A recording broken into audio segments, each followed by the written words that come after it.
Desde hoy tenemos una casa árabe en Madrid, está en las escuelas Aguirre. ¿Y qué se va a hacer en esa casa árabe, Lucía? Pues se van a hacer muchísimas cosas, Inmaculada, y lo vamos a contar, pero prefiero enseñároslo cuando estemos dentro.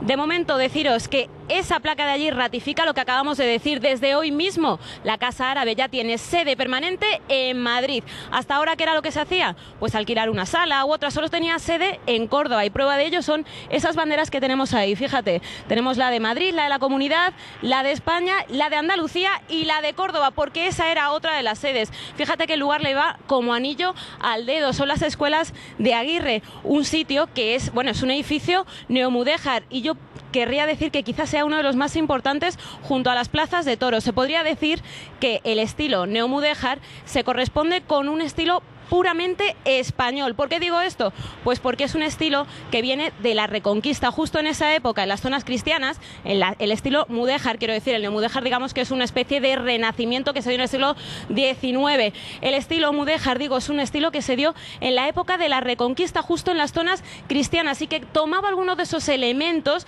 de la cultura árabe. ¿Cuáles son esos elementos? Pues entre otras cosas, los arcos de herradura que todos conocemos, y sobre todo esto que tenemos aquí y que se ha mantenido en muchos de los edificios que tenemos hasta ahora, el ladrillo. ¿Por qué se utilizaba el ladrillo? Porque era un elemento con el que se podría hacer bastantes cosas, se podía moldear, se podía jugar, se podía adornar, y además era bastante barato. Por eso se utilizó no solo en los edificios públicos, sino también en muchos de los privados, en muchas de las casas que se construyeron en la época, no solo, ya digo, en la época de la Reconquista, sino sobre todo en el siglo XIX, un estilo puramente español.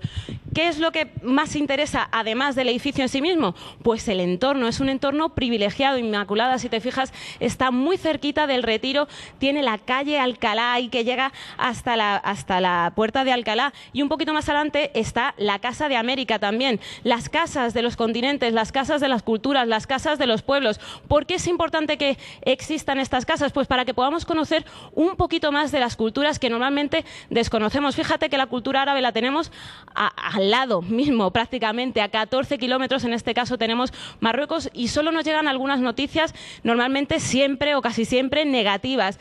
¿Qué tipo de noticias? Pues normalmente suelen ser cosas como atentados, terrorismo, y sin embargo hay otras muchas cosas que desconocemos y que aquí nos van a enseñar. Una de las cosas que desconocemos y que quizá sería interesantísimo para nosotros conocer es la lengua. ¿Por qué? Porque el árabe lo hablan cerca de 300 millones de personas, quizá incluso más. Esta va a ser una de las aulas en las que puedan aprenderse el idioma de esos países. Enseñarán tanto árabe culto como dialectos árabes, como por ejemplo el que se habla en Marruecos. Pero ¿qué otras cosas vamos a poder ver aquí dentro? Pues va a tener una mediateca en la que podamos escuchar música no solo danza del vientre o música tradicional como hemos podido escuchar hasta ahora, sino también hip hop, por ejemplo, Lucía, cosas modernas. Tendrá salas de exposiciones también.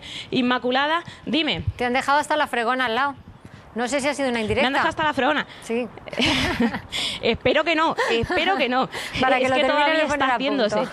Bueno. Desde hoy es sede, pero va a empezar a ponerse a punto. Pues Tú lo has iremos dicho siguiendo, en breve. lo iremos siguiendo, Lucía, cuando se ponga en marcha. Hasta luego.